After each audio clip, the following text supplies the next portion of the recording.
Ladies and gentlemen, welcome once again to the Nothing to See or Hear podcast. I'm your co-host TK. I'm an entertainment lawyer, alongside, as always, filmmaker Steven Aguilera. Plus, returning as our special guest for this episode, writer and performer Kelsey Zukowski. Kelsey, thanks so much for joining us again. Happy to be here again. Today is our very special Father's Day episode where we shine a light on all the movies featuring dads and salute all the dads who took us to see feature movies. They never complained about giving birth to us, and we love them for that. For this Father's Day episode, we're going to do a full legit review of the classic dad flick Star Wars Episode 5, The Empire Strikes Back.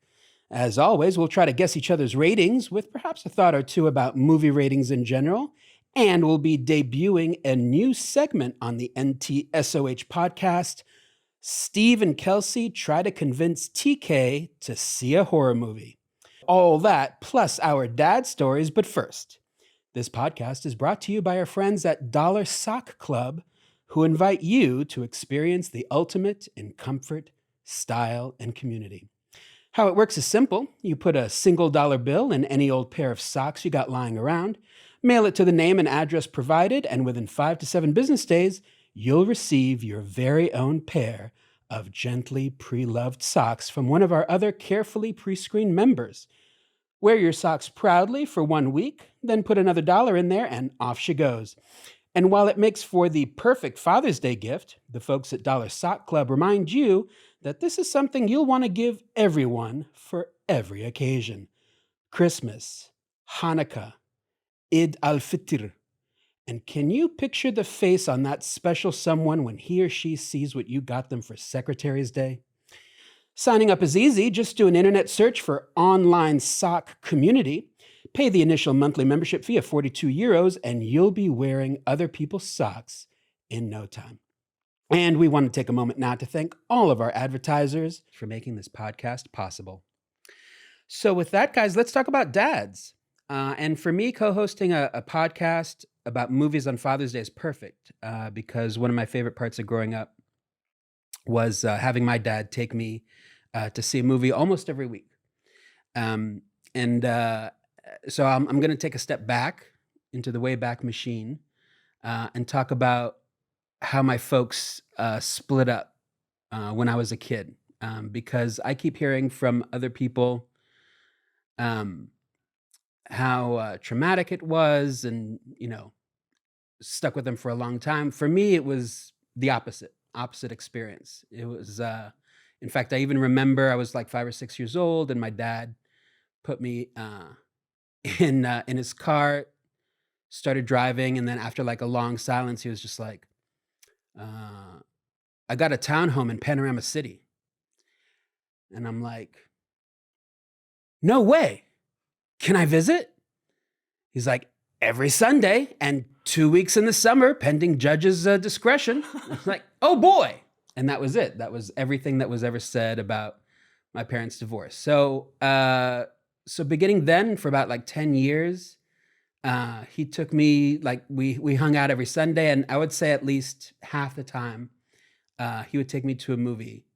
And I ended up getting like super excited whenever we'd be at like his house in the afternoon, and he'd say like, hey, hand me the calendar section. Cause we're talking about the 80s, early 90s. That's how, no internet back then. That's how you the fucking calendar section, which by the way, I don't even to this day know why they called it that, but events. Yeah, probably events.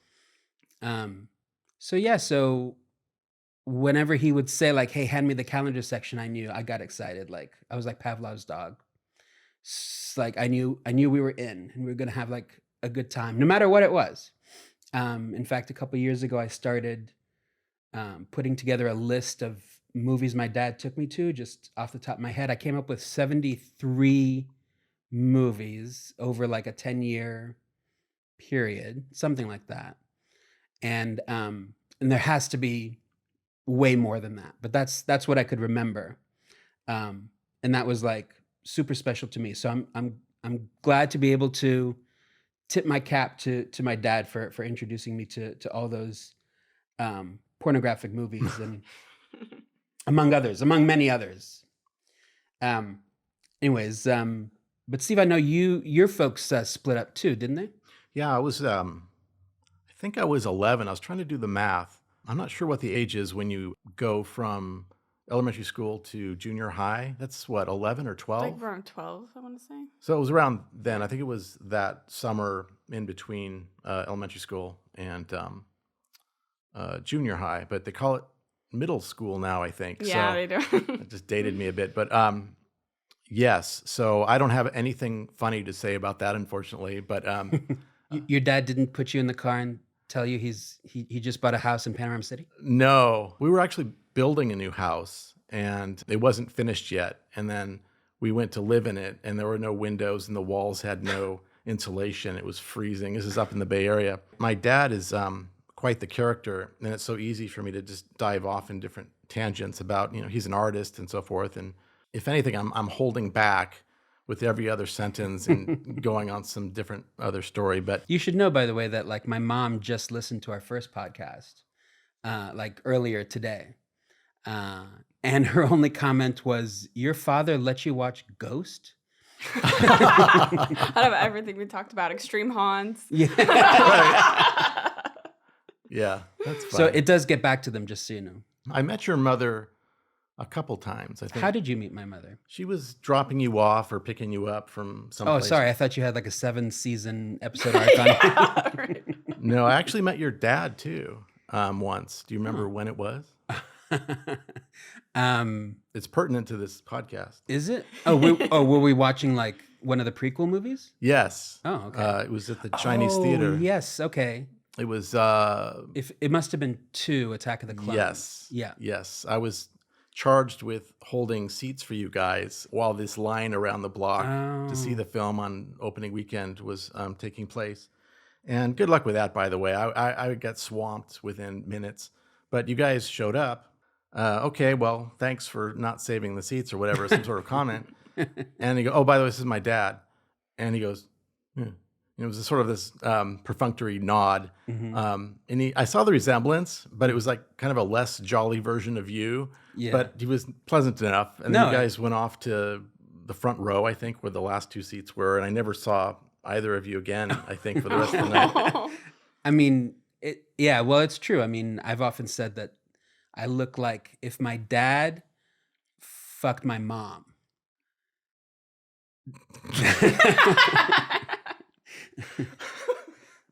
So, Yeah, that says it all, doesn't it? Well, were you going anywhere with that question to me about my parents? no, but but I was going to ask you, are your folks split up? They are splitting up right now, fresh. Wow. Wait, just for this podcast? Or like, It did they give you the speech like we still love you and it's not really about you? no, I kind of just talked to them both separately about it, but it was, I definitely support them going their own ways and all that. So, Well, see, I was going to call you a normie, but now you're in our club. yeah. Welcome. Actually, I remember a couple that was divorcing. They sat down their kids, 2 of them. I think it was like 8 and 12, something like that. And they said, "Look, this is going on. We're splitting up." And the older one was like, "Oh, can I get your bank accounts transferred in my name then?" And mom was like, "No, you're thinking of death, sweetie. This is a divorce." I think it was you, Steve, that came up with the idea of Empire for our Father's Day episode. I have to say that was like pretty clever. And I want to set up our review this way. I saw the movie. It was a little bit before my time, I guess, as far as seeing it in theaters. I do have a vague recollection of my dad taking me to see the next one, Ewok's Adventure, what was it called? Return of the Jedi. Return of the Jedi, yes, correct. At the Cinerama Dome in Hollywood. But Empire, no. Empire I saw, like, I think on TV or VHS or something like that, like in the 90s. I was already like maybe in my teens or 20s or something like that. It was later. And so that's when I saw it. Steve, when did you first see Empire? Actually, about when my parents got a divorce. Yeah. And then, Kelsey, when did you see Empire? This afternoon. All right. So, yeah, that's kind of So what also later for me. yeah, it's kind of what I wanted to get at. So, Yeah. You are a Star Wars denier, or what has been your relationship with the? And no judgment here. This is a safe space. Yeah. No, I think it's definitely interesting. You know, we had the, two horror aficionados and then looking on the outside in, and now I'm the one. So yeah, I think it's a cool conversation for sure. So even though Father's Day episode, my mom was really the big Star Wars fan. She's a big like sci-fi aficionado, and I think I'm very, very selective of sci-fi I like, and I tend to not like a lot of stuff set in space. So there's just, things about it that just, like, I'd never seen this film. I think it was more like some of the sequels that were, like, on in passing. And I don't know, I was just like, oh, I'm not quite sure that's my thing, so I'm not really going to look further into it. But then it was maybe just like about a little over a year ago around Christmas, I actually watched New Hope with my mom. Wait, so last Christmas was the first time you saw the original Star Wars? Probably like in full. Okay. Yeah. Like. Yeah, I was gonna say in pop culture, it's so infused. Yeah. Like you're definitely familiar with characters, and although I am very, very beginner level, there's a lot of places and people I probably don't have the right terminology for right now, so bear with me on that. But yeah, I had never like really, it was always kind of like, oh, Star Wars isn't my thing, but then admittedly I'm like, well, the ones that seem to be the films that got people into Star Wars that they really love are the ones that I haven't seen, and probably the ones I had seen more are some of the sequels that people don't necessarily like as much, as far as I understand. So I'm like, you know what, let's give it a chance. So yeah, just maybe a little over, maybe not, I don't think it was this past Christmas, but the year before that was when I had just watched A New Hope, and then you guys were like, let's do this, let's get this next one. So then I rewatched A New Hope yesterday, and then oh, good for you. Yeah. All right. So I tried to freshen myself up on the world. Commitment to the podcast. Yeah. So I have a question for you, and before that, Steve, definitely, do not forget to include the word spoilers on the description. We're going to go deep into Empire here. Yeah. It's been 42 years, and I feel like. I don't really think there should be a time limit. There's always going to be new generations of people experiencing the film, or just people who just haven't caught. I've never seen The Godfather, for example, as we keep going on about. So I don't think there should ever be like, oh, it's been out for 10 years, so we can spoil it now. Okay, but explain to the audience, please, your own personal traumatic experience regarding spoilers in Empire. Well, okay, so I had actually a set of spoilers with regards to that film and Return of the Jedi. For Empire, I was out in this long line. That time was with my parents, and my sister was with us, and some of her girlfriends scampered up, having seen the film a couple times already. And they were all excited, bubbly, just started blurting out the most egregious spoilers for the film. Yeah, Luke Skywalker, gets his hand cut off, and you see this robot hand, and blah, blah, blah, blah, blah. And Darth Vader is Luke's father. It's like, oh my God. And that was before the word spoilers was a thing that everybody just, no, don't give me spoilers. And by the way, to that point, I have to say, I look at old episodes of Siskel and Ebert on YouTube, and I am shocked at like how cavalier they were about spoilers. They did not give a shit. Like, it wasn't until like very, very late in their run, like mid late 90s, that they even like mentioned, not giving away too much or whatever. But they just fucking threw it out there like nothing. It's kind of surprising. I was a big Ebert fan, especially, and like, I don't know, he's so big on like the experience that each individual has in a movie, but he just, I guess, you don't get to have your own experience, you get to have my experience. yeah, you've noticed that too. Okay, so I have to ask you, did you know that the relationship between Luke and Vader before you saw Empire earlier today? Yeah. Okay. So it wasn't when we said Empire was going to be the film we're reviewing for Father's Day, you already got. I was the like, oh, that makes significance. sense. Okay. I was a couple things have gone into my mind from pop culture. So yeah, osmosis. Well, TK and I were trying to figure out a way to convey to you why we chose this film, in case you asked. And I think his initial thought was that, oh, it's a father favorite or something like that. In case you didn't know. You guys didn't have to try that hard. Yeah. Well, I figured, so the movie Tommy Boy with Chris Farley has that scene where he's talking into that electrical fan saying, Yeah. Luke, I am your father. Yeah. It's kind of a thing. Yeah, like some of the most big iconic quotes and things. Like I definitely don't necessarily know the full context, but yeah. So And you probably knew who Yoda was and Yeah. Obi-Wan Kenobi Oh, yeah. just through Yeah. people talking about them, referencing them as the philosophical archetypes that they are in real world scenarios. I haven't seen Right. that Disney Plus series, but I know Baby Yoda, Yeah. my Yeah. 4-year-old nephew knows Baby Yoda. right? So, Grogu is his name, oh, is that There his you right? go. actual name. Yeah. Yeah. So yeah, that was like, we didn't want to spoil you by saying that this is why we chose Empire for this. And when I actually suggested the film to TK, it was through a text, and it was almost a joke, like what movie should we review for Father's Day? And I suggested Mr. Mom.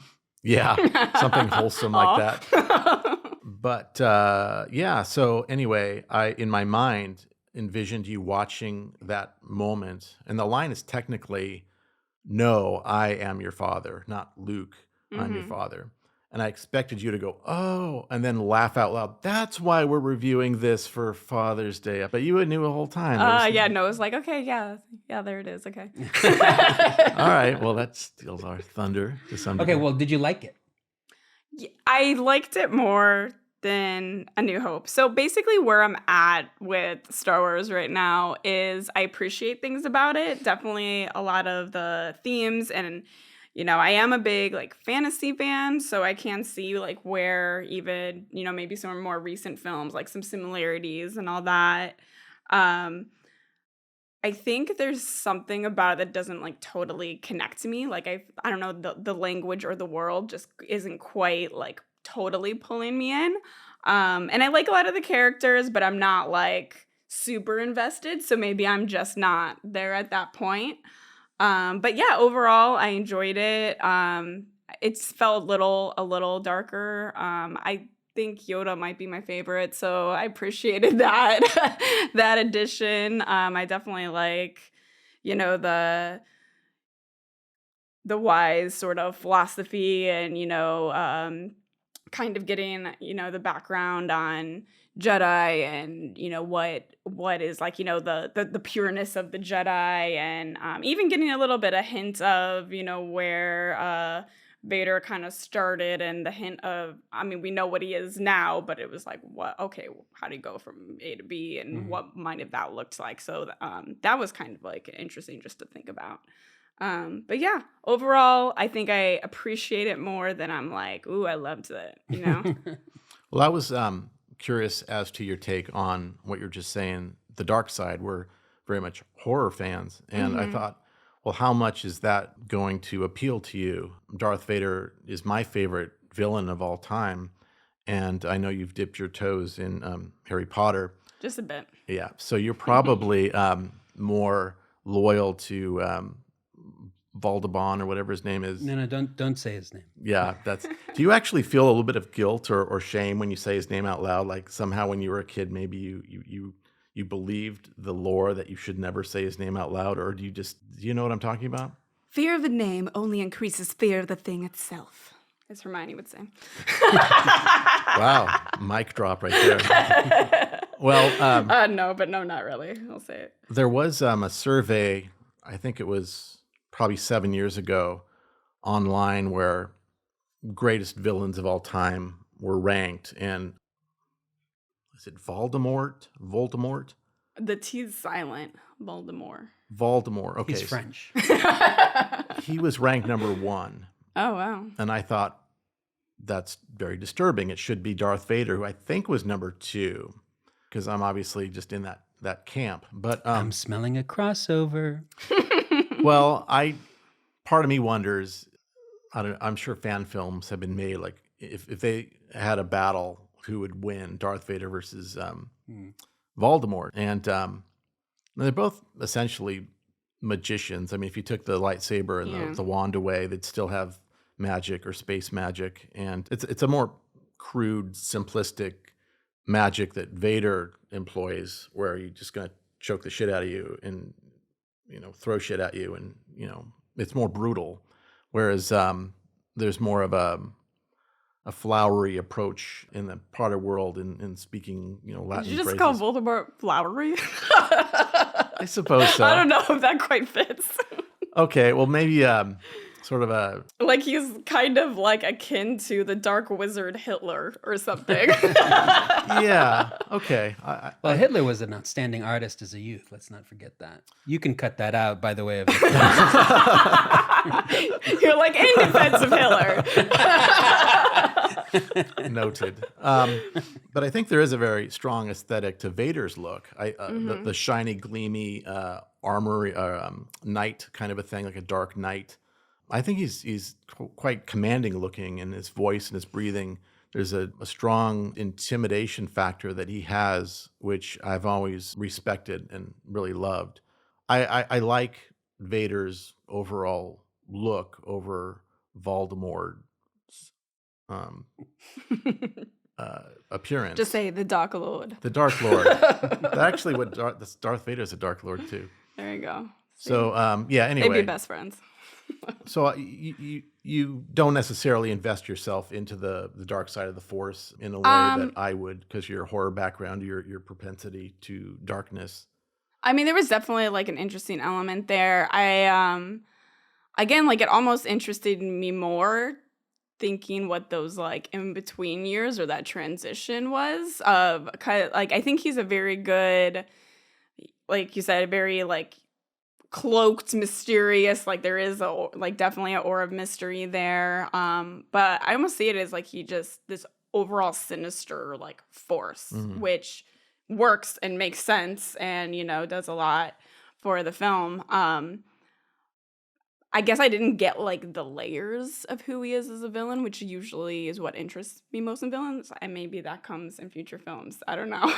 Well, the one before that, A New Hope, he was more of a henchman. He wasn't really as fleshed out of a character as he is even in Empire.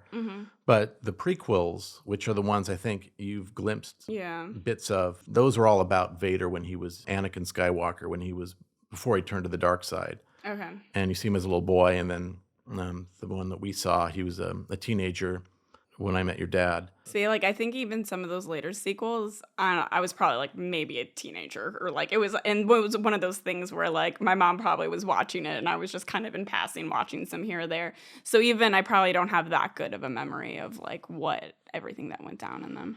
Well, when you say all that, I think of the fact that I've never had a cup of coffee, for example, and there's no... Wait, what?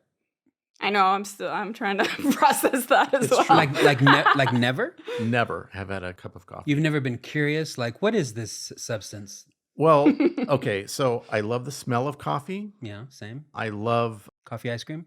No, I love the smell of coffee ice cream. But I've chewed on roasted. What are they called? Coffee beans. Coffee beans. Yeah, they're not nuts. They're beans. So and they're tasty. Aren't they originally nuts? And then, anyways, would you shut up and let me tell my story, please? So after a while, people would say to me, "Wow, you haven't had a cup of coffee?" And then it became sort of a running thing that I would just maintain that because it was just creating such a fabulous effect every time I brought it up. Yeah. And I was wondering, well, have you not seen Star Wars just because of the shock value it creates when you say, "I never saw Star Wars"? No, what? Mm-hmm. But if it was just a game that you were playing in yourself. It's more like I've seen bits and pieces, and I'm just like, I don't think this is my thing. But then eventually I'm like, maybe I should give it a full shot. Okay. Of espresso, which you should have. I did have a cappuccino. Well, all right. Cappuccinos are very good. It's my favorite. That was in the mid-90s. And it was delicious. Coffee is very much an acquired taste, I feel like. I used to be disgusted even by the smell of it. And then slowly I think it's almost like psychological. Like your body's like, oh, this is doing good things for me. I like this. And of course, all the, tasty things you can mix in and all that. The trendiness of it is off-putting to me, how people, they like their special shot of blah, blah, blah in their mix, and they give their long list of stuff to the barista. When I was in my early days of having a job, my coworkers, they would have to have their cup of coffee in the morning. And I saw that as something beyond just the pleasure of enjoying their fine brew. It was an addiction, and it was intense. And they were different people before and after they had their coffee. And they were better. I saw that as a red flag. I'm not going to go there. It'd be a lot easier for me never to try it and then to have to live through that degree of being dependent on that beverage to get through your morning and day. So it started with that, and then eventually I always thought that, like, if I ever met Angelina Jolie or somebody and she said, you want some coffee? I'm like, okay, that's the moment I'm going to try it. You're like, all right, yourself. fine, try it. Saving yourself for a hot actress who invites you to have a cup of coffee at her place. Something special like that. Okay. No, but you're right. You do definitely. Once you get hooked, you need it. Fair enough. Where were we? Empire. Yeah. How did you like it, Steve? Well, we'll get into ratings, but as far as all the Star Wars films have their pluses and minuses, that is my favorite one, and I think is widely considered the best Star Wars film ever and ever will be. I think I will at least watch one more, wrap up that chapter at the least, and then see where I'm at with it. Yeah. I think you really should, because that's a trilogy, and Empire, it ends off of a cliffhanger. We don't know what's going to happen with Han Solo, and it's the darkest chapter in all the Star Wars ones as far as the original films go. You at least have to find out what happens to Han Solo. And there are some very memorable characters in Return of the Jedi. I mean, I liked, I'm a big coming of age fan, so I liked that chapter of like Luke's journey too, and trying to figure out what his past was, who he is. Okay, this is what his father is, so that's what I should be, but still kind of piecing everything together and figuring it out. And it definitely felt like he's still at an early stage of that. So I was interested to see, like, okay, now where is he gonna go from here, and who's he gonna be? Sort of thing. Is it fair to say that you're more intrigued to find out what happens after Empire than you were after Star Wars? The first. Yeah, for sure. Yeah, because the stuff you're bringing up now is like, I mean, if you loved Empire for that, you're gonna really like Revenge of the Nerds. Return of the Jedi. Return of the Jedi. That too. Cool, great. I'm glad they go further there. Yeah. When I first saw it, I actually thought it was the weakest of the three. Partially because I felt like there wasn't enough of a story to propel me through that whole movie. There wasn't enough of a through line. And it was a little bit disjointed in the sense that you had like different factions of our favorite characters off on different adventures. And one of them featured a very annoying C-3PO constantly giving like the odds of, survival or whatever. So the math actually guy. Think he might be one of my favorite characters. C-3PO? I was like, I like this guy. Yeah. I mean, overall, yes. Yeah. But when he's doing math, yeah, I'm just not down with that. You don't want all the probability odds. Yeah.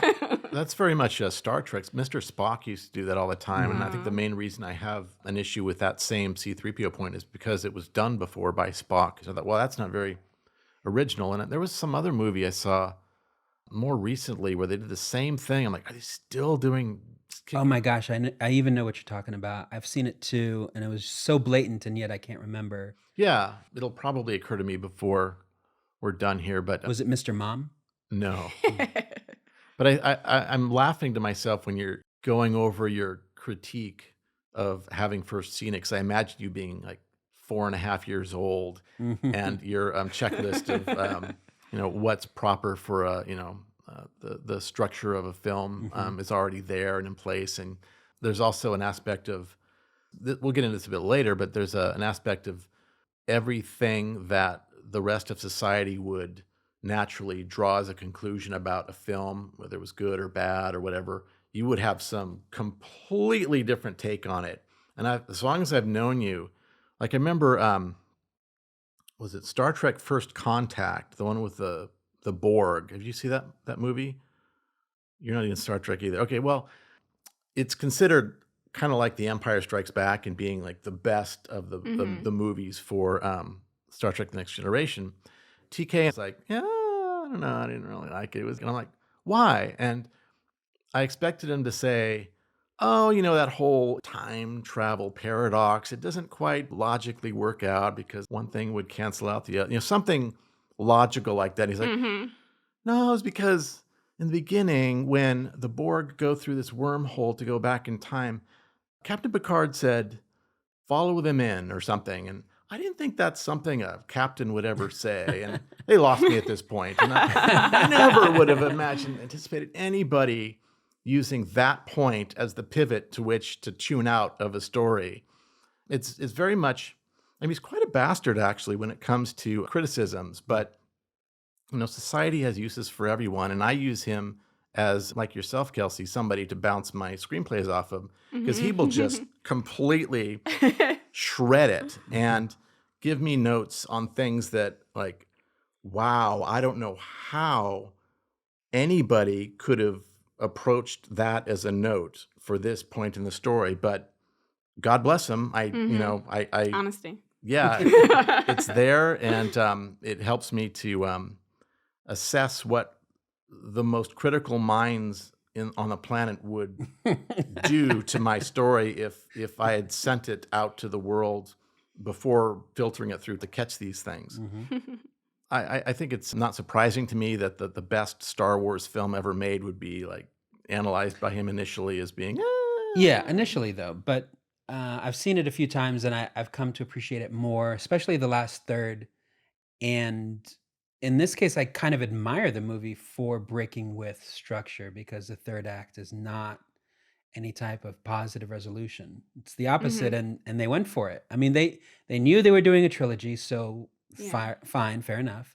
But nevertheless, to have a standalone movie like that, with kind of a downer of an ending like that, where you completely subvert expectations, is I thought was like pretty courageous and praiseworthy. I ended up liking it about as much as the other two. I think each one of them has like really great, bits to it. Whereas like the prequels, don't get me started on the prequels. And really, I think the only other Star Wars movie I'd liked was Episode 7. Although you were the one who pointed out when we saw Episode 7 for the first time, it was you who said like, yeah, I like it too, but did they have to make another, like a third Death Star, basically? And that didn't even occur to me. Right. Well, I can recall after we actually saw almost every we saw the first few Harry Potter films together when they came out too. So we saw we were working on a streak there as well, but that didn't. Well, first of all, you moved to the Bay Area, so that made it very difficult. We did see the first one together. Ask me anything from the first Harry Potter, I won't be able to answer you. I don't remember anything from it. It was like 21 years ago or something. It was, yeah. And then the second one, I think we also saw it together. And then I think the third one, you had it on DVD, maybe? No, I was I saw it with this woman I was dating, Liz, at the time. And I remember I told you, yeah, I saw it with Liz, and you were like, oh. Yeah. You were kind of betrayed or something. Yeah, well, that's when I knew that Steve had left me for Liz. Right. So I felt marginally bad about that. And I kind of, when I said it, I felt like good. treachery or something. But We did miss like the third or the fourth one. And I continued that tradition. I also missed the fifth and the sixth, and the seventh part 1 and the seventh part 2. I have no idea. I mean, So did you only see the first 2 then? the first 2, and I don't remember anything from Ugh, it. it's so frustrating when people stop then, because 3 is like really is the perfect combination of or representation of what it kind of becomes, and it kind of goes into that. It's really kind of like the adolescence, like he's kind of breaking out of that, and just a lot of it's probably the one that breaks the mold as far as like the format for sure. And it's definitely one of my favorite of the books and films. But I feel like a lot of people are like, okay, the first 2, yeah, they were nice, but like kids movies. But the third is the one that's very much not a kids movie. Like it gets darker and more complex in what it's gonna be. Yeah. So you should really watch that third one. My memory, in fact, it's kind of in keeping with what we're talking about. I think it was the first one where the Phoenix comes in at the end as a Deus Ex Machina and just kind of rescues everybody somehow from that big snake. Is that that's the second one, the Second one. basilisk. okay? So there was a very slipshod setup for the Phoenix, as I recall, and I didn't catch it, and I know he didn't catch it, but I remember Harry Potter saying something like, "Of course, the Phoenix is always something something," and TK went. "Oh." Nobody listening to this will know what I just did, but he just kind of looked at me like, "Right, that was the most stupid thing I've ever seen in my life." But And I did that non-verbally, right? right. Okay. And I'm looking at the screen. I didn't make eye contact with him. I just remember thinking, "Stop. Just go with it. Just watch the fucking movie." And you had that look in your face like he looked at me like, "Oh shit. Okay, sorry." And then he went back to watching it. It was funny because I remember every time I see that film, and I've watched it since, I remember trying to look for that setup, which they weekly set up, that should make that moment like an, oh, haha, of course we should have anticipated that the Phoenix would come and rescue whatever, but you were right. And ultimately, I find to my dismay that many of his criticisms over the years are correct. And I hate him for that because there were so many times where he was so down on a film and I thought he was just being just a wet blanket about it. And then over time, I've come to agree with him on most points. And so, yeah, I guess fuck you for that. As you No, but that reminds me of watching the first Mission Impossible in a theater when I was in undergrad. A bunch of us went, and I thought it was so cheesy and dumb, but I didn't say anything because I was with a bunch of friends. I'm not going to be like whatever. Just tear it apart. Yeah, like we're trying to have a good time. I'm not going to like rain on anybody's parade. So I just sat there, unhappy, watching this really dumb action movie, and we all left, and like my friend Mandy, who was like sitting right on my left, was like, "Oh, you're so annoying." And I'm like, "What? Like you hated this movie and like it brought me down." And I'm like, "How? I didn't say a word." And she's like, "I felt you. I felt you the whole movie." So yeah, I guess I guess I have that sort of like vibe that I give off. I thought we might have saw Mission Impossible 2 together, or at least we talked about it. It's possible. I hated Well, the first one. We saw, Mission Impossible 2 was like one of the worst fucking movies. I remember we saw Spider-Man, the first one, Sam Raimi. We were with Michelle, our friend, or my friend came with us. I remember just being really annoyed with you because you're like, "Yeah, it was all right." And she and I were really like, "This is really good." I think I made a comment to you, something. He goes, "I don't hate all movies." I'm like, "Well, name one." And he was like, "Oh, I liked, I don't remember the movie, but there were some points about that film which I agreed about. But I certainly have always felt like there's something overly critical, or something like you were traumatized as a kid or something, or you went to some prestigious film school when you were." Can I actually let you in on a secret, and I'll explain exactly why I am the way I am? Please do. Most movies suck. That's the secret. Yeah. So I mean, with respect to Spider-Man, I don't remember a lot of it. But I remember it being okay, and Spider-Man 2 was okay. And speaking of Roger Ebert, he Mm-hmm. loved Spider-Man 2. Yeah, I remember He his likes review that on one that. a Yeah. lot. He was Yeah. all over that. And I remember, that was with Doc Ock, Mm-hmm. who was played by an actor whose name escapes me, but very good actor, good acting dude. And so what's his name? The other actor? Tobey Maguire? No, Oh, the guy from Sideways? no, he wasn't from Sideways. This is the greatest movie Well, podcast, that's by the the way. third one. The one guy plus the other guy. All right, we all have phones. I'm just gonna look it up. But it's like the guy with the Danish name or whatever, or the Dutch name. Oh, I turned off my phone. But anyways, like Willem Dafoe. Okay, Oh. so Willem Dafoe is in there, and Just the first one, right? Yeah. oh, just the first one. Oh yeah, I was like, wait, I don't remember him being in All right. Spider-Man 2. All right, and whatever his name is, who played Doc Ock was in number Yeah. 2. Great casting, all that kind of stuff. But for me, Superman the movie, the original one, 1978, is just the superhero movie that cannot be topped. And for me, it's like Superman and then nothing. Like I don't really like, like Thor. The last like Thor movie was kind of like, at least a little funny. With Mhm. Taika Waititi, writing and directing and stuff. It's hard to go wrong with anything he does. So, And have you seen the What We Do in the Shadows of the Dark or whatever? yes, I love the movie, the show, the other shows. There was another spin-off, Wellington Paranormal. That's really good. But yes, I love all those. So with Taika Waititi, at least Thor was watchable, I felt, for the most part. But at the end of the day, these superhero movies, it's just like, I'm gonna punch you so hard. Oh my God, that was painful. And I'm now gonna punch you back so super hard that it's really gonna be painful. Oh my God, yes, you did. And now I have to punch you back. And on and on and on. And everybody punches each other very, very hard. The more collateral damage in the process. That's the thing with the original Superman was my gold standard for superhero films as well, and still is. The fact that John Williams have scored like almost every movie we've talked about. Right. But It's amazing.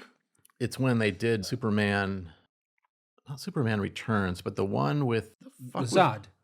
No. Zod, Yeah. Well, the 3 villains with the black lycra.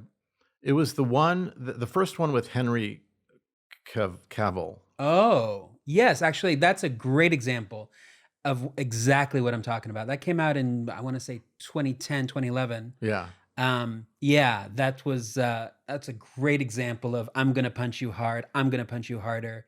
In the meantime, lots of collateral damage and nothing gets accomplished. Right. And you don't really feel any stakes because they're all indestructible. And they took it to a point where you have, let's say in the first one, Margot Kidder falls into the crack and she's going to suffocate. Mhm. And that's like the most amazing, powerful gut punch that you feel. And he just is so enraged, he spins around the planet and does whatever. In this one, well, we need, some sort of giant beam extending up to the sky. There's one of those in every other superhero film. And, or like even in Star Wars, one of the more recent ones, instead of just a Death Star, we need 10,000 Star Destroyers coming out of the ice, and each one of them has the ability to destroy a planet. They up the stakes to the point where nothing means anything anymore. It's not realistic. So I think we've lost that human element, or just nothing even matters anymore. There's no heart, and it's just, how can we make it all bigger, and that's somehow going to make a better movie, and it never works. Mm-hmm. Yeah. And not only that, but now that you've reminded me about that Henry Cavill movie, that movie was also sacrilege because it tried to set up the whole backstory of Superman all over again, including the time on Krypton and all that.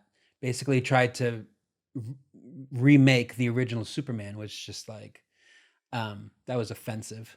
And Spider-Man, I mean, that's just a thing in itself. Where do we have to really see the backstory every single time they reboot one of these with a new actor? I'm just so tired. I don't care. Let's just get to the action or get to some interesting stories beyond how they came to be. Have you seen, Kelsey? Have you seen the like a bunch of Marvel movies? Like, I've not seen a bunch of Marvel movies. Yeah, I'm not a big superhero fan, and what I do like, I feel like I like things more like, I don't know, The Dark Knight that's kind of a little against the norm, where it's not just like, okay, there's a villain and we save the day and all that. More kind of getting into, you know, examining corruption and darkness in humanity, and I love the villains in Batman. I did like that the Spider-Man series a lot with Tobey Maguire. I think I watched the first Andrew Garfield one, and that's the last Spider-Man movie I've seen. I haven't seen your gold standard. I haven't seen much Superman, to be honest. Overall, but yeah, I haven't seen a lot of the more recent, like I didn't even really see the Avengers or any of that. So yeah, I'm not Same. the most up to date on this, but I don't know. I tend to be pretty picky. I haven't seen it yet, but I was planning on seeing WandaVision and getting into I did see that. yeah, How because is it? a few people told me it's a little more psychological. So I'm like, okay, that kind of appeals to me more. There's that element of just being more human. There's Mhm. emotion behind it. Isn't just trying to stop somebody from invading from some other dimension or whatever. So I think you'll like that. I mean, I don't have Disney Plus anymore. So somebody said earlier this week a list of all the different Star Wars series hitting Disney Plus in the next like 8 months or a year, and there were dozens of series. It's just overload, and I think the superhero fatigue is the same thing. And they all dovetail with each other, and so you can't really even distinguish whose movie is who because they're trying to pitch the next one with each one, and it's too much for me. Yeah, that's kind of how, even when I'm like, okay, I'll give that show a shot, I'm like, but I'm okay not knowing everything going in. I'm not watching the entire Marvel universe to Yeah. watch one show. Yeah, they kind of expect you to. Yeah. The investment is just too much. There's even a part of me where I don't want to watch or learn sports. It's kind of like the coffee thing where, like, to this day, I've never watched I don't know how to play football or basketball or hockey or tennis because I have a feeling if I started watching it, then I would get sucked into it. And it would just kind of take over my life or somehow be too much of an investment. And definitely the same applies to the canon that you have to learn when getting into superheroes and so forth. But Are you still into baseball? I consciously cut myself off from it. That's just too much time that I could be spending doing other things. Same thing with video games. I just stopped playing them 20 years ago because you don't produce anything at the end of it. It feels like you Well, accomplished something to get yeah. to that level, but there's nothing that you've left as a result of that for posterity. It's just kind of gone. It's very much a false feeling, I think. I'm not really knocking it. I mean, you could say the same thing about watching a movie or whatever, but I would see myself just getting too invested in it and just wasting too much time on it. So I said no. Okay. Well, anyways, I've got a pretty good bead on where you're at ratings wise on Empire, and I can take a sort of stab in the dark. So how do you want to do this? Shall Kelsey and I guess your rating, Steve, and then we'll go around the horn? Okay, I should mention a bit of a spiel about ratings in general after our last one. Yeah.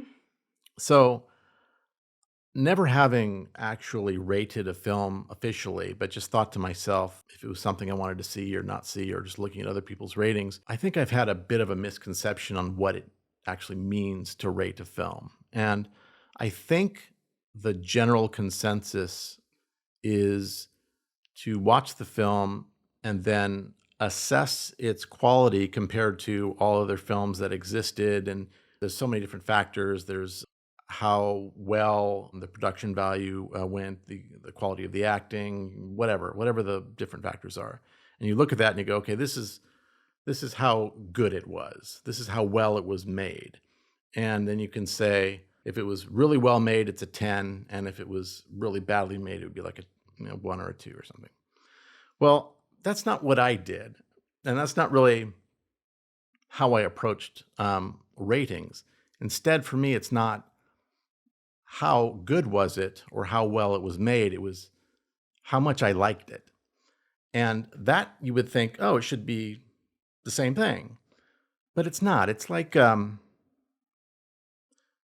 was going to say crack cocaine. That would be a bad example. Let's go with pizza. Okay. How good is it for you or how well it was made? It's usually like a 4 or 5, but then I'm really glad now you went with pizza. how much did I like it or how much do I like it? Pizza's a 10. So the quality of it and how much you like it can be two very different things. There's a famous bad film called Troll 2. Have you seen it? Oh, yeah. It's got to be a 1 or a 2 in terms of how badly it was put together. But it's totally a 9. It's a lot of fun if you're watching with the right people and the right. It's the if most you know you're going to entertaining laugh thing. at it. Exactly. It's how much do I like it? It's a 9. When I was rating Triangle, I tried to factor in a little bit in terms of production value and whatnot, but ultimately, I think your assessment was probably in keeping more or less with IMDb's and what everybody else seems to do in terms of its quality. And I was just basing it more on how much I liked it, which was more than the quality of it in itself. And so I gave it an 8.7. Yes. I just this is out of 58, right? Exactly. And so if I were to look at it in terms of how it compares to a well-made movie in terms of just the production value and all the acting and stuff, it probably would be like a 7 or 7.1. Mm-hmm. But when I think about the purpose of a rating, I don't think of it as like, I want to hear that because I want to know the craftsmanship. I want that rating. It's going to tell me whether or not I'm going to like this movie or not. And so when somebody gives me a rating, I'm thinking, oh, they're just telling me how much they liked it. And then I should rate a film based on how much I liked it. And then that would be what helps them or guides them into seeing it or not. So in a way, I think I should have 2 ratings. One is how good I think the film is, and the other is how much I liked it. And that's what I'm doing from now on. You guys can do however you want, but I've predicted what each of you would say in terms of the quality of the film and then how much you liked it. I think what you just described, I do a combination of both of those things. I take into account, like if it was cinematically, story, acting, on a more technical scale, like analyzing it, how good of a film was this, but also how much I liked it definitely comes into play because you can have a technically, oh, this is a great movie, but it didn't do very much for me.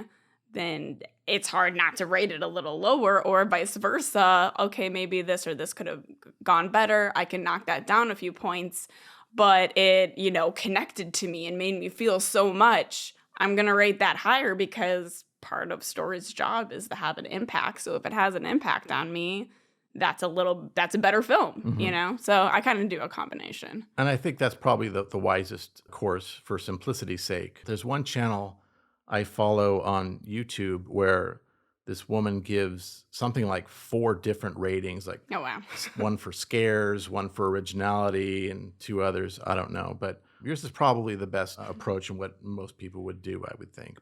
That's part of the whole thing I went on about TK being unpredictable in his criticisms was the genesis of me coming up with predictions, because I want to predict or try to predict, a game of trying to guess what the fuck he's going to say about a movie that we all saw. We all saw the exact same movie, but he's going to do something way out there that I never would have anticipated.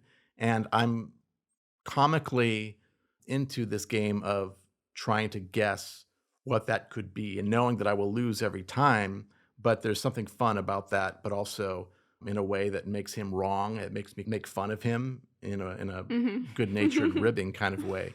So here we are, and this is where it takes us. Do we want to dive into our predictions at this point, or do you have more to expound upon? Well, I should say that I rate based on how I like it. You do? So it's the same thing. Okay. I think that's, I don't know, like your experience with the movie says a lot, So. I mean, the Muppet movie is one of my top 20 favorite films of all time, to give you an idea.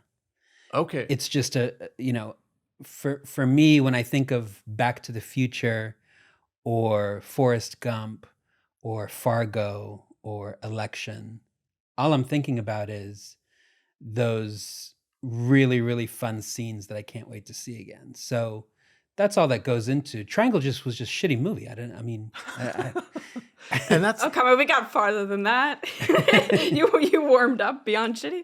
Yeah, I stand behind 4.99 for Triangle, because there was more to it, based on our discussion and stuff. I felt like I could see more in it than what I saw for the first time. And I actually enjoy, that's one of the things that I enjoy about chatting about movies, is being able to get people's different perspectives and having that augment my own. And that's part of the fun of it. And so I definitely stand by that for Triangle. But what I don't get is, like, if you're giving Trolls 2 and Triangle, all of these like 8 point whatevers, and we are talking about out of 10, it just doesn't give you that much room. Well, there is an inherent problem with the rating system in that it's so opinionative, yet we put these precise numbers. This movie was a 8.6, indicating there's some sort of scientific value that we can assign, some technical mathematical process. Or at least a applied. relative scale. There's a lie in there, because you can't really do that, because it's different for everyone. If it was that scientific, every single critic who was professional and knew how to criticize films, if there was a science there would be a uniformity, just like any other science. They would all observe the same phenomenon and come up with the same number, but it's not that way at all. I scratch my head as to why you think Triangle is only a 4.99, but you scratch your head about me liking it to be an 8.7. It's almost... See, the thing is, I don't have necessarily a problem with you liking Triangle, in a vacuum. Like, okay, this was a good movie to you. Every person's going to have their own reaction. I just don't understand how you can say that Triangle is an 8.7 and Empire is a 10, for example, and have only that difference, because it's true, everybody has their own scale, but once you get to know a reviewer and know what they like, then the scale becomes meaningful if they're able to rate it consistently in such a way as to say that, they like this movie that much more than the other movie. So for me, and I understand, like, criticism going back decades has always had this problem. And since we were talking about Siskel and Ebert earlier, I know that from watching them back in the late 80s, early 90s, mid 90s, and now watching them again on YouTube, they've always had this problem of rating. And that was especially true for them because they had, a black and white binary. Yeah. Thumbs up, thumbs down. That's so black and white. Either it's great or it sucks. And maybe 1 out of every 3 episodes of the show, they would have this debate about what exactly are they rating? Are they rating for themselves? Are they rating for the audience? Are they rating, if the movie is successful at what it's trying to do? And they were not 100% consistent, across the board. And so that laid, complications. But when we're talking about a 10-point rating, there's, the full scale of 10 available to us. I would imagine that after some point, as long as the reviewer is being like consistent in how they feel with each movie, then that would give us, some helpful information. But if we're giving Triangle and Trolls 2 an 8 and Empire a 9.8 or a 10, what's a 2? I got what you're saying, and there is a logic to that. But I mean, every movie is going to be so radically... Triangle is such a different movie from Empire or from Shining.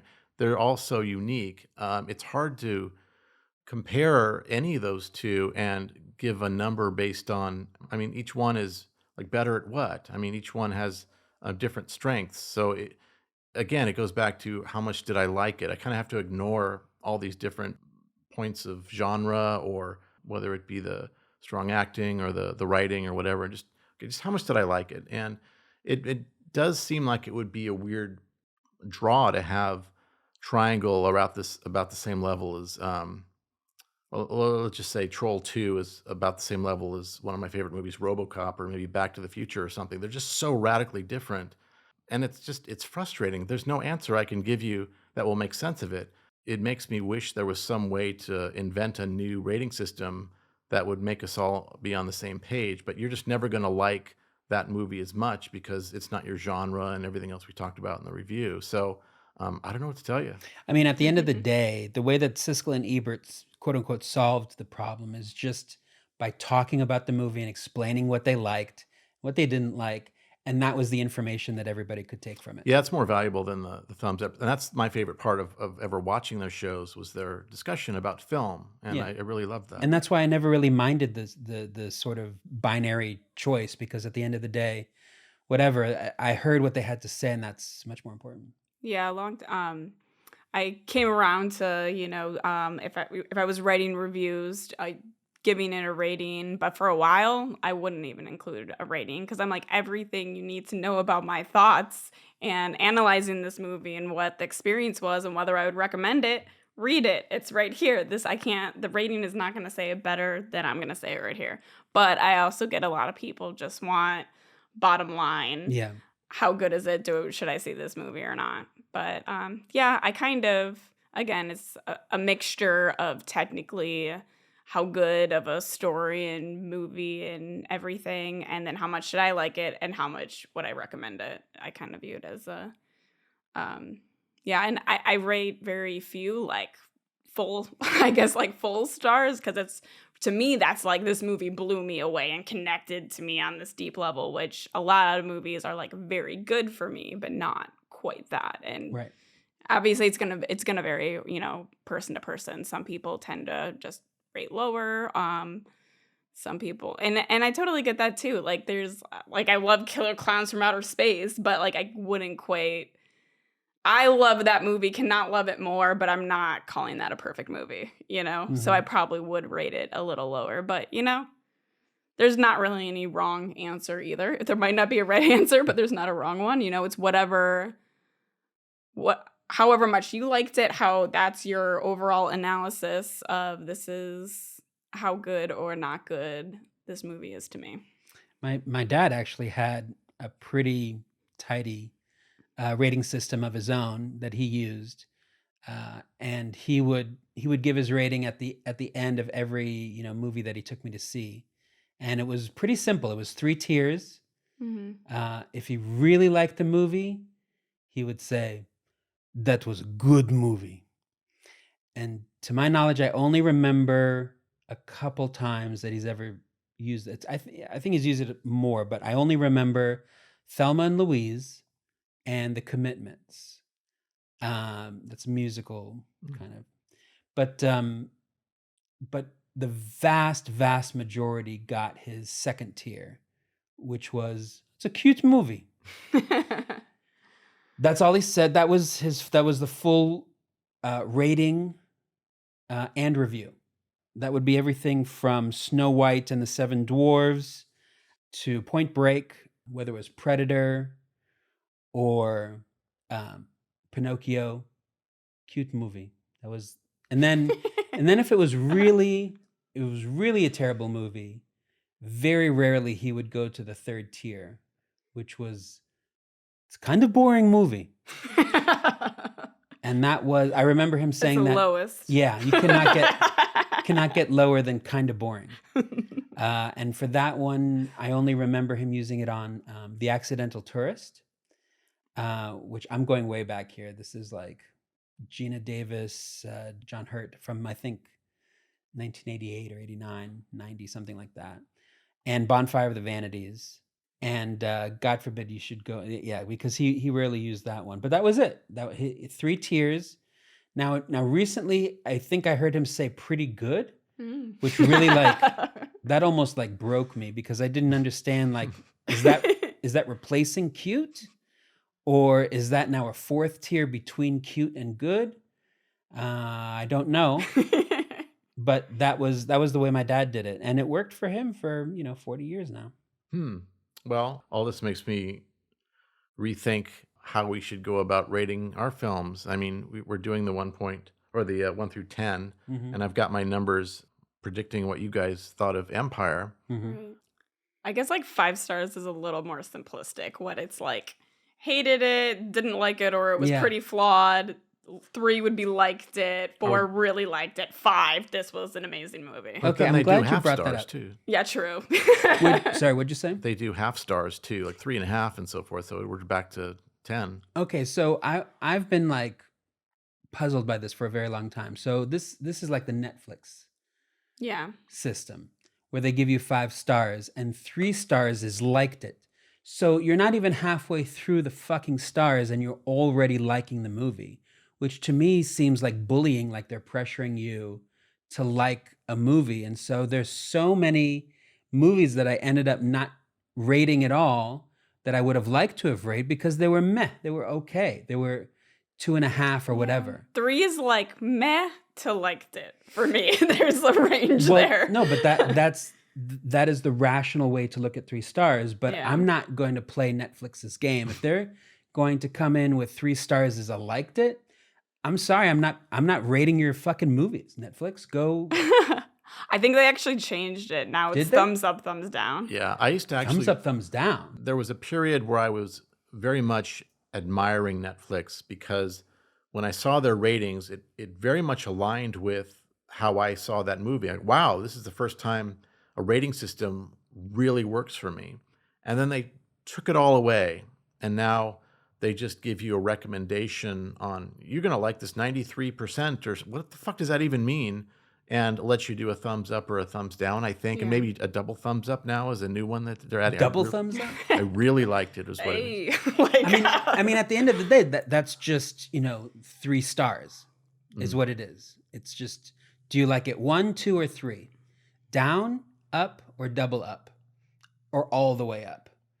Yeah, that's the most confusing and It pointless. makes no sense. It's just a 3-point system. it's hard when there's that movie that like, oh, this had really good potential, or like this or that about it, but there's like X, Y, and Z was super flawed and kind of ruined the movie. You're like, I don't know. I didn't like it or not like it. And let's not even go into YouTube and how they took out the thumbs down button. So all you can do is give it a Oh, thumbs right. up, and Oh, that's wow. not even No, you can give it a thumbs down. They just won't They don't- report the result. a special app Oh, wow. Yeah. installed to read it. But yeah, so that was quite a rabbit hole, and All I right. could probably go on it. Ratings. Let me just start by going on with what I thought you guys thought of Empire. Okay. So for Kelsey, wow, this is kind of awkward because she's already told me now about everything she thought about the film, and now I'm looking at my ratings. Oh shit, I probably miscalculated a little bit. Yeah, But, I mean, I can probably guess, just from what she just said. yeah, it's like now I feel like I want to just lie and just change my numbers. But I thought, as far as quality of film, and bear in mind, this is a film from 1980. It was finished in 1980. It was made in the 70s. So we have to gauge how good it was, technically speaking, in terms of what they could attain before CG and all that. So they were definitely cutting edge back then, bleeding edge. For Kelsey, for the quality of the film, like how well it was made, regardless of how much she liked it, I predicted she would give it a 9.3. But how much she liked it, I predicted an 8.2. So not really that into it, but she still admired it and hopefully become a new lifelong fan. But none of that happened. I am of the school that believes that if you are well into adulthood without really having checked out a certain type of movie or a specific movie, there's probably a reason for that. And your instincts are probably going to be good on that. Every once in a while, you get a very pleasant surprise and you watch a movie that you've been avoiding, thinking it's going to be terrible, and it's not. It's actually quite good. But by and large, that's not the case. So if it was yesterday and I hadn't heard any of your comments, I probably would have said that you would have thought Empire was a solid like 5 or something like that. And then, listening to your comments today, maybe a 5.5, 5.7, something like that. I think it's just interesting how I think our ratings are like just so different of like opinions. Because you said for you 8 was that was kind of like not that great, right? Like, for me, 8 is like, this is a really good movie. Right. I think 8 would be very good, but not not like a masterpiece. Not like Trolls 1. I really appreciated it. Kind of a The first Troll. So you're probably closer. Steve, I would say taking into account how much I personally like it, taking into everything account, how well it was made, what type of movie it is, I'd probably give it about a 7. But if I was judging just taking kind of my opinion out of it a little bit and more just like for the time and the genre and everything that it did. I guess I didn't really get into acting too much, but I did really respect the acting in it a lot and thought that everyone really played their roles really well, which added a lot to, again, it's partially probably seeing it this many years later too and knowing like the icons that these roles and these actors were, but that was definitely like a highlight too. But yeah, so I'd say like overall for me, with judging it as a film and my personal opinion, I'd probably say about a 7 out of 10. If I was just judging it like on a technical stand of like how good of a film is this technically, I'd probably say 8. Wow, okay.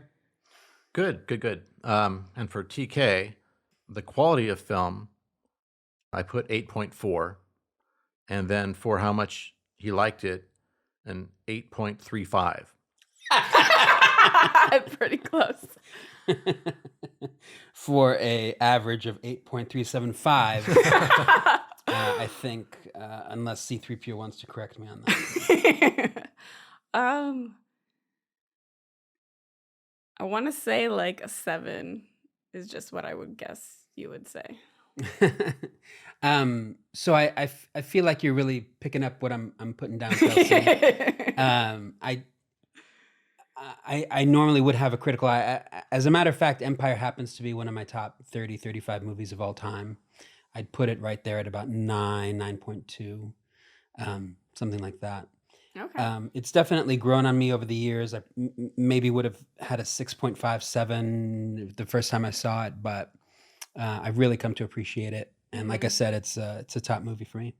Wow, so I undershot you. I actually shot low, assuming you'd be a little bit more critical about it, but you actually... Yeah, I can forgive a lot if a movie does certain things really, really well. Mm-hmm.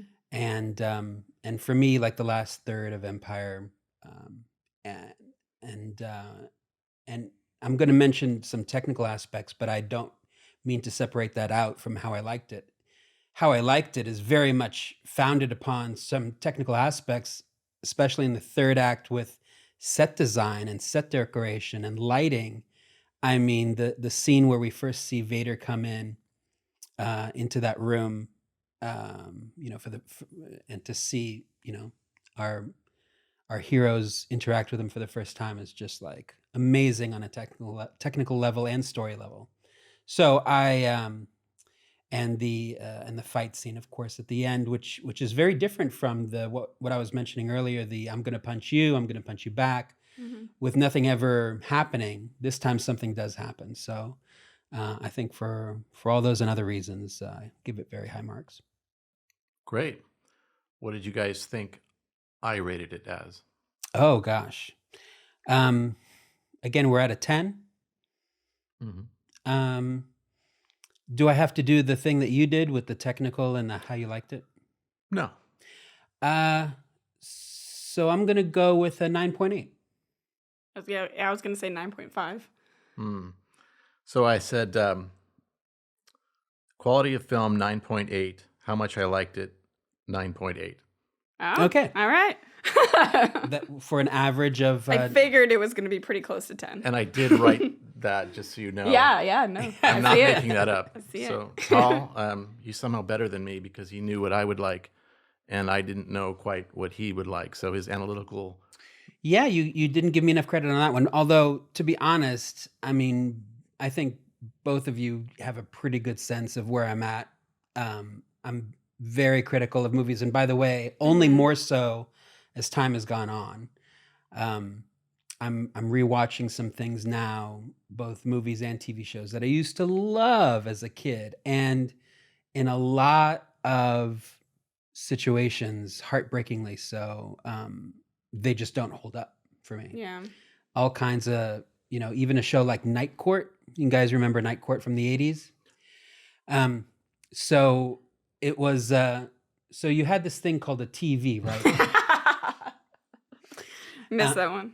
I have so many warm feelings about Night Court. Now, I've only watched the first couple seasons recently, but they does not hold up. And same thing was true of MASH a few years ago when I started watching that again. One show that bucked the trend was Newhart. I still love Newhart. Great TV show. If you're looking for a comedy that's sort of light on horror, you might want to try Newhart.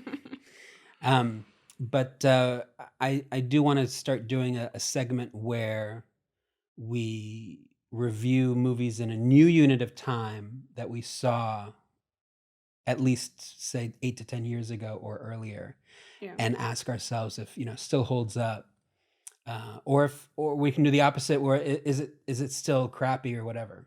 I think that would be fun to revisit and see. Yeah, definitely. Anyway, so speaking of segments, Steve and Kelsey try to convince TK to see a horror movie. And here we take one horror movie that I have not seen and have no intention of seeing, and your guys' job is to try and convince me to see it, I guess under the theory that it's really not as scary as I'm making it out to be. It's not as gory. It's something that I could handle, and it's worth my time. So the rule basically is you can say pretty much anything you want. The only thing you cannot do is say an outright lie about the movie's contents. But other than that, other than an outright lie, you can use whatever powers of persuasion you have in order to make me see the light and why I would want to watch a movie. By the way, in future, I think going forward, I think it would be fun if I didn't even know what movie it was. If the two of you brainstormed it out and then just brought it on the day. So are we just to assume you haven't seen any horror movies? If we're just gonna pick one at random? Oh, that's because it has to be one you haven't point. seen. Yeah, no, it's a good point. Or you could just give us a list of the horror movies you have seen. Yeah, that's true. It's probably a smaller list. Well, we almost did a switcheroo. I asked her a couple days ago if there was some other film that might be more of a slam dunk, or maybe there's some other options before we just jump into The Shining. But because we already discussed that in our last episode, and it's such an iconic father figure type of film, we just stick with that. But we almost pulled the rug out from under you and just gave you something completely different. I also fear that you maybe did a bunch of research and you were going to have this counterpoints. And then we're like, nope. Yeah, no, I do know. So the movie is The Shining. Mm-hmm. I do know, I think, a fair amount about it. I know, for example, about 20 years ago in the early days of the internet, before social media took on a huge role, there was an editor who did a parody trailer for The Shining. Yeah. Have you heard of it? I think like the one that makes it look like a nice family romantic film. comedy. Oh, Yeah, yeah. yeah. They just called it Shining. The power of editing. Yeah. So so I'm pretty familiar, and I have to say you're definitely going up a very steep hill here. I have my defenses built up over The Shining, but over to you guys. What you got? Well, let me just start with a fun fact. No fun fact. The Shining technically has fewer stab wounds than some other features like Spider-Man. And that actually could be true.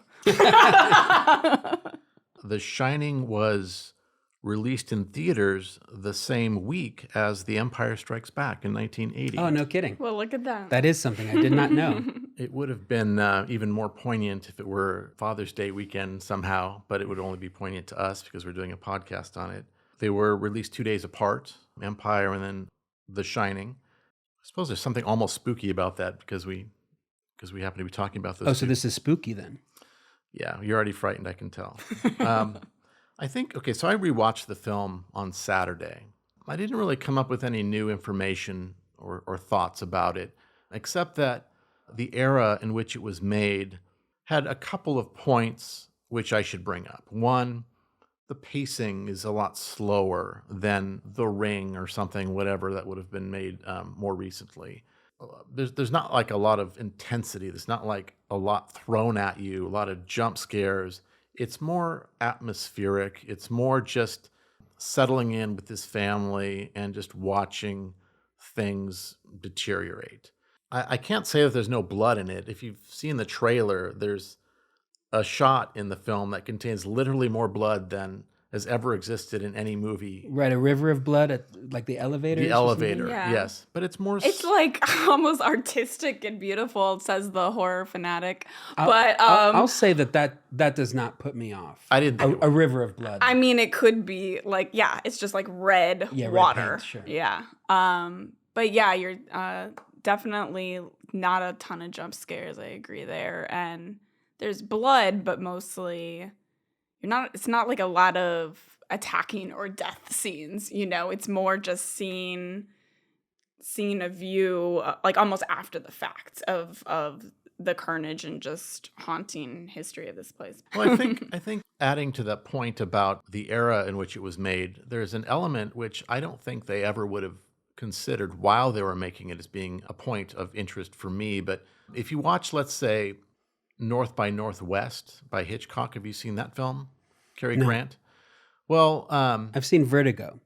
Okay, well, even that one works. There was a lot of attention paid to the fashion of the era, and the way people talked at the time was different from now. And I have a fascination with watching older films and seeing the formality of their language and etiquette, addressing people as Mr. Grady or something like that instead of just Bob like they would now. Mm-hmm. And so I watched... Albert Molina. Go ahead. Spider-Man 2, Doc Ock. So anyway, this aspect of just watching an older film, in this case from 1980, I feel a certain charm or fascination with watching people interact with each other, which, again, nobody while making the film would have considered that because that's just simply how people behaved at the time. So you might look at that older film and just gain a sense of nostalgia for how people lived and acted back in 1980. This is going to be a point that means nothing to anybody but me, but the bathroom that they are in the beginning of the film has the exact tiles that my mom's bathroom has today. So I whenever I watch this film, it brings me back to that era. Anyway, so if I'm thinking about stuff like that, watching it, then there must not be a lot of other distracting, horrific elements being thrown at me. So it's very take your time and more of a psychological deterioration of a man with his family. And I think you're more keen on those than you are with horror films. So for sure. Let me give you two questions then. Number one, scarier or less scary than Triangle? It's so different. Yeah. And you're also you're not really scared by horror films either, right? Not really. Yeah, you're asking two people who I think don't get creepy is maybe a better word. It's more haunting, like literally and figuratively. Yeah. I would say about this, it's less, God, is it less violent? Yeah, I mean, there's less carnage and blood for sure. I mean, except for the, blood river. But, yeah, it's definitely very atmospheric. It's about kind of building that gripping suspense. Honestly, I think, again, it's a little hard because I think I did rewatch it as well. And I think this was the first time I watched it with a little bit more of a critical eye because I've read the book. And yeah, I kind of was like, oh, wow, they did simplify. It's like it's a really good movie, but it's still the tip of the iceberg. So if ultimately you decide you're not up for these visuals, highly recommend the book or audiobook. Mm-hmm.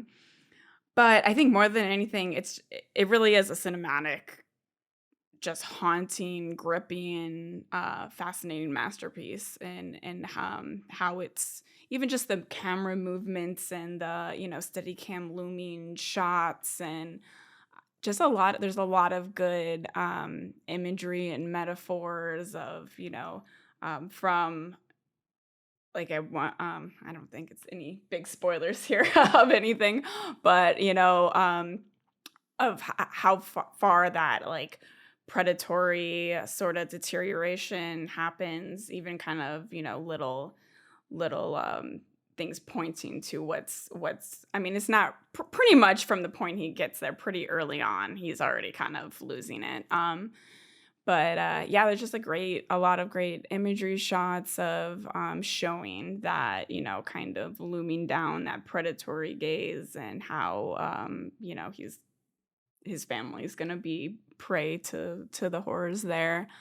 But yeah, and just acting, like they really all the actors are so spot on for their characters and play it so well. Even it's hard not to, I know you don't like scary, but it's hard not to not enjoy Jack Nicholson and he's just total idyllic man losing his shit and kind of enjoying it, yeah, he's just like so fantastic in the role. And even Shelley Duvall's really,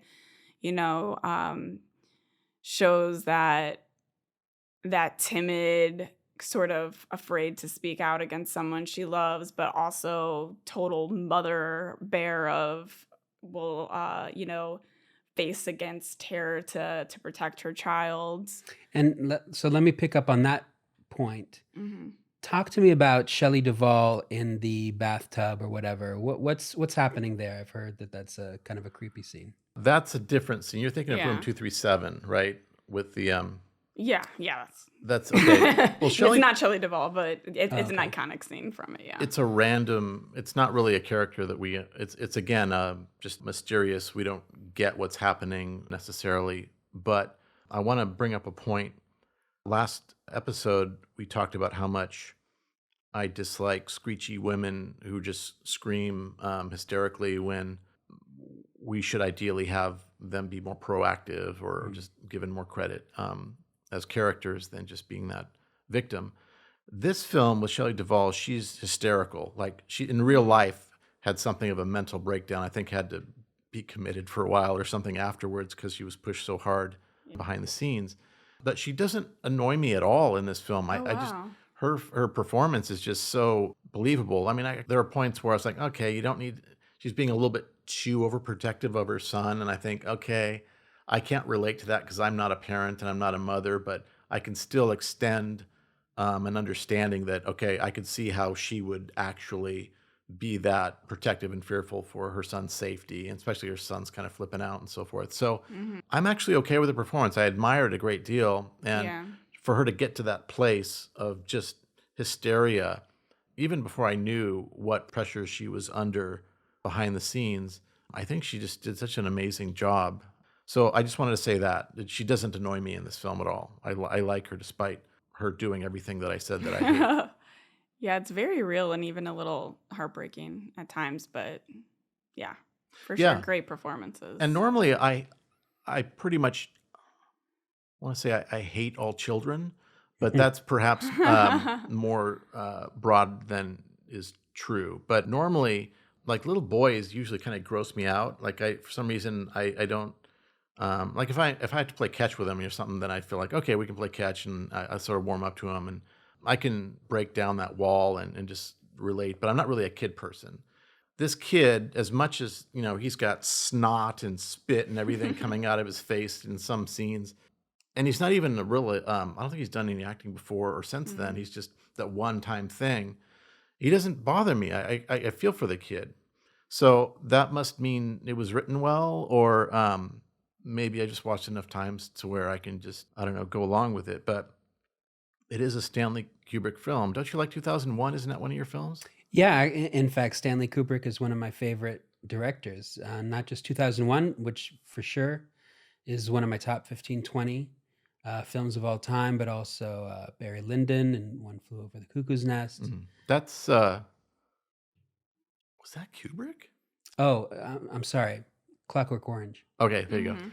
That sort of dialogue that 2001 has they're all sitting around talking coffee on the Mm-hmm. moon or something. Mm-hmm. And it's all very formal Mm-hmm. and classy. That's the kind of talk that they do in The Shining when they're doing an interview for the job. And, that's what I was talking about. It's Yeah. like, that's really I like that. engaging somehow. Yeah. Part of it's also like there's this 1920s sort of throwback to it too, as well. The hotel was built in 1907 or something like that. And they keep flashing back to characters from the Roaring 20s and 30s, I suppose.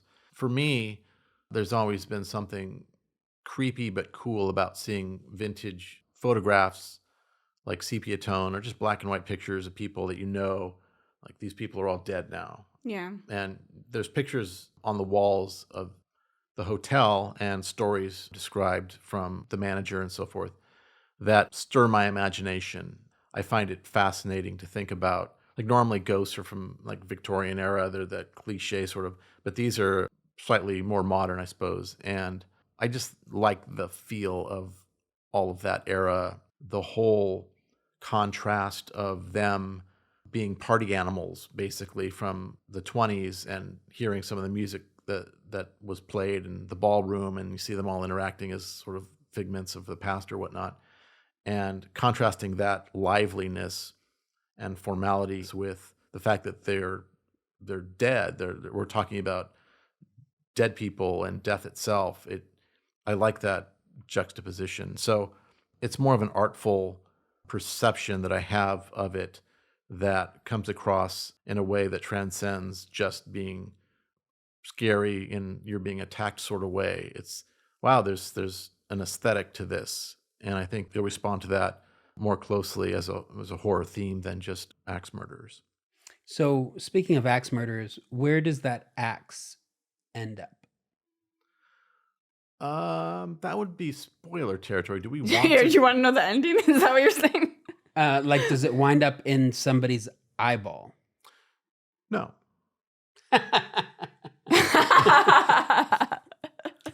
Okay, good. Well, as long. Honestly, like it's aside from that blood river, and then kind of seeing you probably seen the Grady twins. That's a pretty iconic shot. There's really not That's what's on your shirt. Yeah. Yes, it is.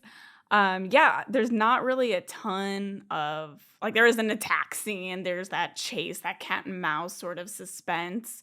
But yeah, it's more the atmosphere of and kind of overall spirit of this place kind of slowly infecting this mind. And some of it is, I think, taps into, the real world pressures that he had before he got there. Like, he's trying to make it as a writer, and if I just had the peace and quiet, and he's quickly starts to snap at people, and the pressures of fatherhood, and of this family man life, and of course it's not gone into a great detail in the movie, but there is comments of alcoholism, and whether there might have been some I don't want to say quite rage issues, but there's things that are outlaid about him that, he might have already had his demons. And then it's like, then he gets into this place that represents demons ready to prey and bring out the worst in a person. And just it's not even really a slowly degradation. It's pretty quickly. And then, just kind of losing it and going over the edge, and then from the family, how realizing graphic, it's happening. How graphic are we on the demons and all this kind of stuff? Oh, it's all just more spooky Yeah. than jumping at you. There's nothing like somebody's head falls off or something like that. But an aspect you might be able to relate to with Jack Nicholson is he's a writer, and you're a writer, and so you might share some common ground there and what he's going through and trying to get his novel written or come up with ideas and people interrupting him and shit like that. And grabbing an axe. There are a lot of parallels even with Empire Strikes Back in that she had not seen the film, but she knew certain elements of it because it's just bled into the culture so much. I think when you see The Shining, you go, oh, that's why The Simpsons spoofed this scene. And there's a lot of cultural references that will make sense if you saw the film. But I think because it's a Kubrick film, I don't know if it's Kubrick or Kubrick, but you're an admirer of his. We have top tier actors in it. Mm-hmm. And it's a classic film that it's like me. I feel like I'm less of a man because I never saw The Godfather. It feels like one of those where you just have to see it just for the sake of being a credible film lover, whether you like it or not. All right. Well, I have to say, very close call. You guys did a great job. I was totally prepared to say no on this one. But I'm going to give it a shot. I'm probably going to... Hands you the Blu-ray. Hands me the Blu-ray with fucking Jack Nicholson, looking like he's about to eat someone. So I immediately regret my decision, but I'll probably watch it during the day, outside, but take a flyer on it. Why not? It's a classic, as you said, and I'm sure you didn't fail to mention any of the creepy, gory, scary shit in there, and we'll give it a shot. So good job. So that's a yes. You guys get a yes on that one. The inaugural horror movie. Stephen Kelsey tried to convince TK to see a horror movie, The Shining, score 1 for Stephen Kelsey. Good job. And with that, on behalf of Steven Aguilera and Kelsey Zukowski, I want to thank all of you for checking out the Nothing to See or Hear podcast. If you like what you didn't see or hear, please take time out of your day doing our job by promoting the podcast to your friends, family, colleagues, classmates, and neighbors, even though in most circumstances that would be extremely awkward. Until next time, friends, this is NTSOH signing off.